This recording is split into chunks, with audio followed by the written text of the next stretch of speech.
Bonjour Serge Kevin Biogué, merci d'avoir répondu à l'invitation de Vasekov dans le cadre de cette émission L'Entrevue. Et nous vous disons déjà merci d'avoir justement répondu à cette sollicitation. Merci à vous, c'est une première, je suis très heureux d'être là. D'accord.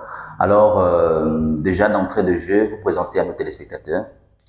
Oui, je suis Serge Kevin Biogué, journaliste écrivain, directeur de publication du média en ligne Gabon Info Live, membre du Bugada, membre de la SCAM, secrétaire général du cercle des patrons de la presse privée en ligne, entre autres éléments. Alors justement, vous faites bien de souligner déjà ces aspects relatifs justement aux différentes cordes liées à votre art dont vous incarnez aujourd'hui. On voudrait savoir qu'est-ce qui vous a poussé, qu'est-ce qui vous a motivé justement à aller dans le sens de ces deux métiers, notamment le journalisme, aussi là en tant qu'écrivain. Il faut savoir que le déclic, je l'ai eu lorsque j'étais dans le secondaire, plus particulièrement au lycée Jeux d'Abani. J'étais en classe de 4e, et donc c'est au cours d'une lecture, je me rappelle du livre, c'était un roman, c'était Les Frasques des Binto, d'Amadou Koné. Donc c'est en lisant ce livre que j'ai vraiment le déclic, en fait, d'écrire, d'avoir cette envie d'écrire des histoires, d'écrire les faits de société. Mais à l'époque, j'ai pas eu cette opportunité parce qu'effectivement, ça coûtait excessivement cher. Généralement, on ne faisait pas publier des ouvrages des jeunes. On ne favorisait pas vraiment la publication des ouvrages des jeunes écrivains. Donc, j'ai pas pu le faire. Donc, ce n'est que quelques années après, disons, on va dire, ma majorité, on va dire en 2016, parce que j'ai écrit mon premier ouvrage en 2016. Donc, 2016, aujourd'hui, en 2026, ça fait 10 ans exactement que j'ai écrit mon premier ouvrage.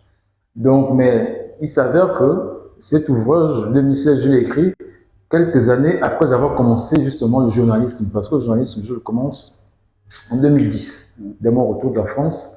Donc, on va dire les premiers métiers que j'ai eu à embrasser ici au Gabon, c'est le journalisme. Et j'ai effectivement embrassé le journalisme dans pas mal de métiers, pas mal de, on va dire, d'entreprises privées. Je n'ai pas travaillé dans le public, c'est dans les entreprises privées que j'ai eu à exercer, notamment à Télé Hermont, à Canal Océan, à Télémège à l'époque. Quelques-unes de ces télévisions ont disparu, mais ce sont ces télévisions qui m'ont mis vraiment le pied à l'étrier dans le monde du journalisme. Donc de 2010, 2016, il s'est passé 6 ans avant que mon premier ouvrage soit publié. Et cet ouvrage est né d'une expérience que j'ai vécue lors d'un festival de cinéma en France. Donc le titre de l'ouvrage, c'est Souvenir de mon premier festival. Donc c'est plus ou moins autobiographique. Donc il est question on va dire c'est un ouvrage, on va dire c'est un ouvrage pédagogique sur les techniques de critique cinématographique. Donc dans ce livre, je montre, on va dire au lecteur comment faire de la critique on va dire d'un film, que ce soit cinéma ou télévision. Donc c'est un peu ça, je puis dire. Donc on va dire en quelque sorte, votre ouvrage trouve un peu son appui à partir de l'expérience journalistique que vous avez accumulée au cours de ces années, naturellement. Oui. Disons, l'expérience journalistique m'a aidé à peaufiner l'écriture on va dire de l'ouvrage. Je l'avais déjà écrit parce que j'ai écrit l'ouvrage, on va dire j'ai écrit l'ouvrage en 2008. Mais il restait dans mes tiroirs. Ce n'est que quelques années après que, effectivement, mais entre-temps, l'expérience de journaliste que j'ai eue, on va dire les 5 premières années m'ont permis de réécrire les choses, de peaufiner. L'écriture, on va dire, écriture littéraire a une légère différence par rapport à l'écriture journalistique. Donc, j'ai refait ça, j'ai reformulé cela, et puis voilà, l'ouvrage est sorti en 2016, avril 2016, je me rappelle encore, avril 2016. Et justement, peut-être pour les téléspectateurs qui nous regardent, qui certainement aimeraient aussi se lancer dans ce domaine pour leur permettre déjà de faire cette différence-là dont vous relevez entre l'écriture journalistique et l'écriture littéraire. Parce qu'on a vu Albert Camus également, qui était un des grands journalistes, mais qui a également été écrivain, et qui a pu insérer sa technique littéraire puisée du journalisme. Oui, c'est, il faut le dire, le genre que moi j'affectionne déjà le plus dans l'écriture, en tant qu'écrivain, c'est le genre essai. Parce que le genre essai, pour moi, c'est une sorte de prolongement du journalisme. Parce que le journaliste, il est là, collecte, traite l'information, collecte les données, traite l'information, ensuite il publie. C'est plus ou moins ce que c'est plus ou moins ce que l'essai littéraire nous demande de faire. Parce que l'essai littéraire, en fait, a un rapport un peu plus avec l'histoire de notre société. On va dire, à travers avec les réalités un peu de notre société en train de vivre. Et moi, c'est cet aspect-là que je vise beaucoup plus. L'essai, qui est un prolongement de l'écriture journalistique. Donc, il n'y a pas tellement de grande différence. L'essai, ce n'est que l'approfondissement d'un article de presse. À travers un article de presse, on peut approfondir. Par exemple, si on dit que, par exemple, sur la mort on a fêté les 17 ans du décès de Omar Bongo. On a fait des articles là-dessus. On peut approfondir dans un essai. L'essai, ça peut être de 150 pages, 200, 300 pages. Donc, il faut déterminer les causes de son décès, etc., etc. Qu'est-ce qui s'est passé par rapport à son héritage? Il y a plein de choses qu'on peut mettre en exergue dans un essai. Donc, pour moi, l'écrivain, ce n'est qu'un prolongement du journaliste. Et vice-versa, ça peut aussi être l'inverse. C'est-à-dire, il y a des écrivains qui sont devenus journalistes. Et moi, je suis plutôt le journaliste qui est devenu écrivain. Encore que je mets les deux en même temps. Tout à fait. Et là, je tiens à vous dire que j'ai un prochain ouvrage qui va sortir bientôt. Je vais vous donner le titre longtemps, tout à l'heure. Il est question de la biographie de Cheikh Anta Diop. Parce qu'il faut le dire, ma source d'inspiration, c'est de servir de base de données pour tout ce qui concerne l'histoire du Gabon en particulier et de l'Afrique en général. Dans les thématiques que j'aborde dans mes différents ouvrages, c'est tout ce qui concerne l'histoire du Gabon, l'histoire de l'Afrique, sur tous les points, que ce soit au niveau culturel, que ce soit au niveau économique, comme politique. Maintenant, je tiens aussi à vous dire, j'aborde aussi le genre biographique, parce que j'ai eu aussi écrit quelques biographies. Il s'agit notamment de Philippe Maury. J'ai fait une biographie sur Philippe Maury. J'ai fait une biographie sur Henri-Joseph Kouma-Bididi. J'ai fait une biographie sur le politicien Paul Mbabessol, Pierre Mamoudou, Pierre-Emmanuel Kobameyang, entre autres. Donc, c'est vous dire, j'ai essayé d'aborder tous les genres littéraires de telle sorte que le Gabonais ne soit pas démuni, en tout cas que le lecteur ne soit pas démuni par rapport à tout ce qui l'entoure, par rapport à son histoire propre. D'accord. Voilà. Et on trouve que vous êtes vraiment très prolixe, notamment dans le cadre de l'écriture. Ouais. Mais comment est-ce que vous parvenez à concilier notamment votre plume aux différentes activités, aux responsabilités que vous avez aujourd'hui? Comment est-ce que vous faites pour concilier tout ça? C'est vrai, c'est pas facile, surtout dans un contexte où la culture n'est pas vraiment mise en haut.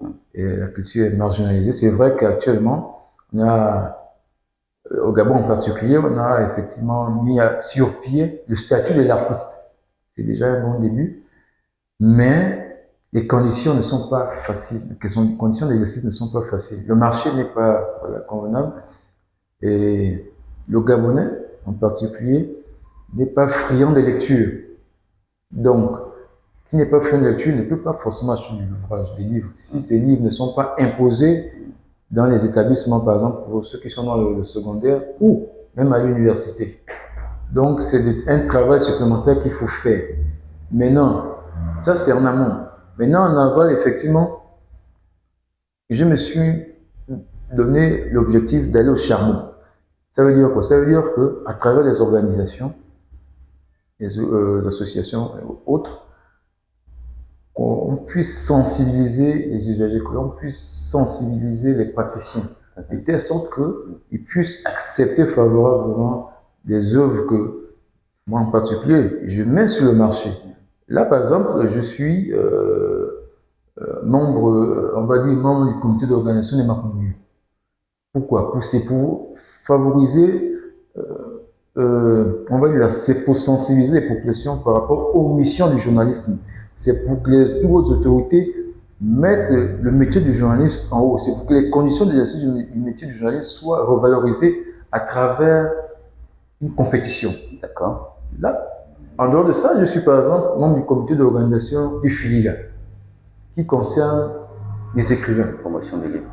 Le FILIGA, pourquoi? Parce que c'est, on va dire, c'est un petit comité d'écrivains qui s'est réuni pour créer une sorte d'émulation où les artistes, les écrivains et autres puissent se réunir, échanger, afin que le métier puisse évoluer et que les populations soient de plus en plus rapprochées par rapport à ce qui concerne la culture. Donc c'est à la fois difficile, fastidieux, mais passionnant. Et je n'arrive pas forcément à 100% parce que tout homme est perfectible, donc je ne peux pas forcément dire que je réussis à 100%. On a tous des failles. Mais je m'efforce de faire mon métier, les deux métiers, journaliste et écrivain, à 100%. Est-ce qu'aujourd'hui, quand même, on va se baser sur la question de l'écriture, hein. C'est vrai, vous dites que le Gabonais n'est pas habitué à la culture du livre. Mais est-ce que vous avez pensé un tant soit peu par rapport à votre plume, de voir comment vous exportez pour essayer peut-être d'avoir un regard plus large, un peu dans des nations où la question de l'écriture est plus en vue, notamment en France, où vous revenez d'ailleurs? Oui, non, mes livres sont vendus à l'étranger. Il n'y a pas de à ce niveau. Mais je pense que le problème, c'est. Après, ça dépend des événements. C'est vrai que c'est une démarche que je devrais faire, c'est-à-dire, lorsque je ferai maintenant des voyages à l'étranger, il faudrait que je demande l'appui, par exemple, du ministère de la Culture, parce que le ministère de la Culture, normalement, est censé aider, épauler les artistes qui sont invités à des événements à l'international. J'ai eu à avoir deux ou trois invitations déjà, mais le plus souvent, c'est au niveau de l'ambassade de France, par exemple, qu'il y a des difficultés. Vous savez que là-bas, ils sont vraiment compliqués pour voyager. Mais j'ai déjà eu d'autres invitations dans des festivals en France. Mes livres sont vendus là-bas, c'est lu. C'est pas que c'est forcément des best-sellers, mais par exemple, on va dire les 80% de mes ouvrages sont gérés par une structure en France qui est là en fait, qui est là de relais ou bien de support au Bugada. Parce que eux, ils sont à l'international. Or, le Bugada, c'est spécifiquement pour le Gabon. Donc, et je suis membre de je suis sociétaire. On ne dit pas membre, on dit sociétaire de la SCAM. Donc, c'est cette société qui gère en fait mes droits, les droits de mes différents livres à l'étranger. Et on va dire, ça se vend, ça va, ça va. Ça ne nourrit pas encore son nom, mais ça se vend. Ça se vend. Je ne suis pas encore une superstar, mais ça peut-être. Mais ça viendra forcément. On vous le souhaite. Et dans cette configuration-là, avec cette expertise que vous avez au niveau de la SCAM, comment faire avec justement l'expertise de la SCAM pour essayer d'améliorer aussi, on va dire aujourd'hui, un peu la gestion des artistes au niveau du Bugada? C'est vrai que c'est une très bonne question. Parce que c'est vrai que le DG actuel du Bugada, il a sa politique, mais effectivement, ce serait une opportunité pour eux de signer un partenariat, pourquoi pas avec cette structure. Je vais en parler justement au directeur de la SCAM, voir dans quelle mesure. Mais qu'à ça le tienne, les deux peuvent travailler en symbiose, il n'y a pas de difficulté là-dessus. C'est-à-dire que les données que la SCAM a, peut être utilisé par le Bugada et vice-versa. C'est-à-dire que lorsque la SCAM veut, par exemple, puisqu'ils sont chargés de gérer les droits de mes ouvrages, donc c'est sur le monde où mes ouvrages sont vendus, ils sont là. Donc c'est pareil, si mes livres sont vendus ici au Gabon, forcément ils ont un œil là-dessus et ils appellent qu'ils vont forcément appeler le Bugada. Donc d'une manière ou d'une autre, ils sont appelés à travailler ensemble. Ça se fera certainement bientôt. En tout cas, je serai là pour favoriser cet échange-là. D'accord, peut-être repréciser notamment les titres déjà des ouvrages que vous avez commis pour nos téléspectateurs bien évidemment et les points de vente aussi pour pouvoir justement s'en acquérir et à quel prix? Oui, il y en a beaucoup. On a parlé de quelques-uns, pas tous. Oui, quelques-uns. Mais je vais citer des, des principaux, on va dire, des ouvrages marquants. Le premier ouvrage, 2016, que j'ai commis, souvenir de mon premier festival. Ça, c'est le premier ouvrage central. Il faut l'avoir. Maintenant, j'ai eu à publier aussi, on va dire, un ouvrage en 3 parties qui est destiné à l'Afrique. C'est-à-dire que le titre, c'est de l'incompatibilité de la démocratie en Afrique. Donc, je l'ai fait en 3 parties. Vous voyez, ça c'est sorti en 2023. Donc, depuis 2023, je n'ai pas écrit. Donc, il faut lire ces ouvrages. Bon, on va dire, un de mes ouvrages phares aussi concerne le Gabon, Un certain regard du Gabon, qui est sorti en 2017. Donc, voilà, on va dire les quelques ouvrages, mais je vais quand même donner une biographie. Comme je l'ai dit tout à l'heure, j'ai commis aussi une biographie sur Pierre Mamundou et puis Paul Mbabessol. Je trouve qu'il est nécessaire que j'en parle.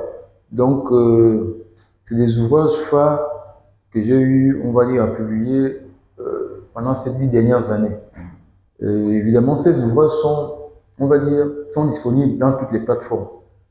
Amazon, la FNAC, Cultura, en fait, toutes les plateformes numériques, vous pouvez le commander. Comme vous pouvez aussi faire les commandes dans les différents librairies de la classe. Aujourd'hui, c'est ça, vous venez voir un libraire, demandez au libraire le livre, il commande le livre. Il fait la recherche, vous commandez et le livre vient. Et généralement, la durée de l'attente, c'est, on va dire, 10 jours, on va dire 10-15 jours. Tant que le livre arrive. Donc, il n'y a pas trop de difficulté à ce que le livre soit disponible. D'accord. Les commandes. D'accord.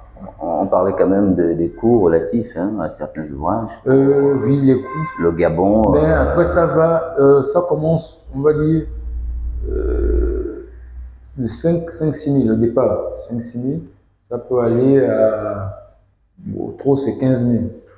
Au trop, 15 000.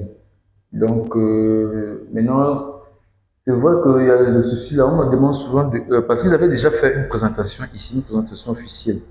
Je l'avais fait en 2016 aussi. Mais depuis, je n'ai pas refait de présentation. Genre, mais moi, en fait, l'idée que j'ai, c'est de faire une présentation en général de toutes les œuvres. Voilà. Et peut-être prendre toute une journée ou bien 4-5 heures. Vraiment une sorte de thématique, voilà. On va aborder tout, en fait, une conférence, quoi, une mini-conférence. C'est l'idée que j'ai. Voilà pourquoi je tarde à faire une seconde présentation officielle de mes ouvrages. D'accord. Est-ce que vous avez pensé aussi, un tant soit peu de gens, à soumettre vos œuvres, notamment des critiques ou à des professeurs d'université, pour permettre justement peut-être de puiser des attentes en termes de critiques autour de ça? J'ai eu, bon, on m'a invité déjà à l'UOB, on m'avait invité, mais en fait, je suis jamais allé, mais en fait, c'est on va dire le problème. Je tarde en fait à fournir ces ouvrages-là à certains critiques de la place. Mais ça, je préfère les utiliser le jour où je ferai la présentation officielle. Mais sinon, sur le plan journalistique, il y a des critiques qui ont eu à parler de mes ouvrages, par exemple. Que ce soit ici comme à l'étranger, au Bénin, on a pu parler de moi. Mes ouvrages, au Togo. Et quel était le retour? Non, les retours sont positifs. Ils sont satisfaits de mes ouvrages. Et même, je tiens à vous dire que certains de mes ouvrages sont à l'Institut français, sont dans les bibliothèques de l'Institut français, dans les universités, par exemple, le Paul Sédar Senghor, en Égypte là-bas. Et puis, il y a, comment je peux dire, il y a, on va dire, il y a les étudiants, pas ici, hein, à l'étranger, qui ont eu à faire des thèses. Ils ont eu à utiliser quelques-uns de mes ouvrages. Par exemple, sur un de mes ouvrages pour un développement inclusif de l'Afrique, que j'ai fait en 2018, j'ai lu, il y a quelqu'un qui a fait une thèse là-dessus. Bon, qui a utilisé, on va dire, quelques éléments de l'ouvrage, quoi. Donc, dans le glossaire, la bibliographie de l'étudiant en question, exact. je fais partie des auteurs cités. Donc, moi, ça me fait plaisir. Ça me fait plaisir. C'est vrai qu'il n'y a pas forcément de pub fait sur ça ici au Gabon, mais en même temps, j'essaie de garder aussi un minimum d'intimité. J'aime pas trop me faire voir. C'est vrai que j'ai travaillé à la télévision, mais depuis quelques années, je préfère maintenant rester plus ou moins dans l'ombre. Maintenant, je me mets plus dans la transmission du témoin. Hein, voilà pourquoi je suis dans les associations, les organisations, pour transmettre justement le témoin, la passion, la flamme. D'accord. Mais qu'est-ce qui vous, justement, vous amène à cette posture aujourd'hui d'être plus effacé Ouais. que d'être un peu au devant de la scène? Pourquoi cette posture? Oui, bon, c'est ma nature à la base. Pour moi, comme je l'ai dit, je suis venu dans le journaliste, c'était pas prévu. Je suis fait de la télé, c'était pas prévu. C'était bien, mais en fait, il y a eu un petit souci. Je me rappelle, c'est en 2013, lorsque la télévision Téléamont avait changé de direction, parce que la télévision Téléamont était devenue l'une des meilleures télévisions de l'époque. On concurrençait TV+, et autres télévisions, c'était, ouais. Comme vous voyez, les chaînes publiques n'étaient pas vraiment à la page. Donc, à cette période-là, j'avais encore la flamme. Mais avec la fermeture de beaucoup de télévisions, avec un changement de direction de ces télévisions, la flamme s'est plus ou moins éteinte. C'est pas que je me suis recroquevillé sur moi-même, c'est juste que j'ai décidé de revoir ma façon de diffuser l'information, ma façon de transmettre les informations, ma façon de transmettre mon interprétation des faits de société, mon interprétation de la vie. Donc, c'est pas que je suis à 100% dans l'ombre, mais pour tout ce qui est les projecteurs, je préfère vraiment, c'est une aspiration déjà personnelle. Je suis vraiment depuis petit, j'aime pas trop me mettre en avance, sauf cas exceptionnel, quoi. Et ce truc est revenu en moi. Bon, il n'y a pas de souci, c'est pas incompatible avec mon métier, ça se passe très bien. D'accord, ok. Comme tout écrivain, on a forcément une source d'inspiration au-delà du déclic. Et vous, personnellement, quel est l'auteur qui vous, enfin des écrivains africains que vous connaissez, qui vous, non seulement fascine, mais vous inspire surtout dans le caractère, la spécificité de votre plume? Non, c'est, on va dire, comme je l'ai dit tout à l'heure, mon déclic, c'est lorsque j'étais en quatrième avec l'ouvrage Les Frasques de Bintou d'Amadou Koné. C'est mon déclic qui m'a définitivement permis, on va dire, ça m'a décidé de franchir définitivement le pas, d'écrire quelque chose. Donc depuis cette année-là, j'écrivais toujours quelque chose. Et qui m'a donné cet amour, c'est aussi grâce au professeur de français que j'ai eu à cette période. Monsieur Si, bon, il est décédé actuellement, au lycée Jules de Manu. Donc, à travers son amour de la littérature africaine, à travers, bon, c'est vrai qu'à l'époque, il n'y avait pas trop d'œuvres gabonaises, c'était plus la littérature africaine à l'extérieur. Donc, voilà pourquoi peut-être j'ai eu ce déclic avec cet auteur-là, cet ouvrage. Non, c'est ce professeur de français qui m'a vraiment donné la passion. Donc, c'est resté en moi, lorsque je faisais mes dissertations, ça passait quoi, comme voilà, le droit, je faisais faire les dissertations, c'était facile, etc. Donc, c'est resté en moi. Et c'est resté l'ouvrage de référence. C'était un roman. Paradoxalement, moi, je n'ai pas encore écrit de roman. C'est un roman qui m'a donné le déclic, mais paradoxalement, je n'ai pas encore écrit de roman. Je trouve que c'est fastidieux. J'ai écrit une pièce de théâtre, j'ai écrit un recueil de poèmes, mais je n'ai pas encore écrit, on va dire, un roman. J'ai trouvé que c'était fastidieux. J'ai un roman que j'ai écrit là, un roman de science-fiction et d'anticipation que j'ai récemment écrit. Ce n'est que récemment, là, en 2026, que j'ai pu écrire cet ouvrage-là. Mais depuis plus jeune, écrire la fiction, c'était compliqué. Donc c'est là que j'ai réussi à écrire maintenant ce roman de science-fiction et d'anticipation. Les gens auront l'occasion de le découvrir au fur et à mesure. Mais, comme je le disais, l'ouvrage qui va, on va dire, redonner un peu du tonus aux gens, qui va un peu rêver le panafricaniste, qui est en nous, c'est la biographie de Cheikh Anta Diop, qui va sortir bientôt. Et j'ai écrit un deuxième ouvrage aussi qui est sur le feu, qui a trait avec le coup de force du 30 août 2023. Donc du 30 août 2023 jusqu'à, on va dire, l'avènement de la 5e République au Gabon. D'accord. C'est des ouvrages qui sont déjà là. Un est déjà publié. Il s'agit de, comme je dis, la biographie de Cheikh Anta Diop, celui de la transition. Le coup de force, c'est déjà écrit aussi. Donc ça va sortir dans bientôt. Et il y a, on va dire, le roman de science-fiction et d'anticipation qui est là. Donc pendant les 3 ans, puisque depuis 2023 à maintenant, j'ai fait 3 ans sans écrire. Donc 3 bouquins sont sortis comme ça la même année, 2026 là. Quelle inspiration, quelle inspiration.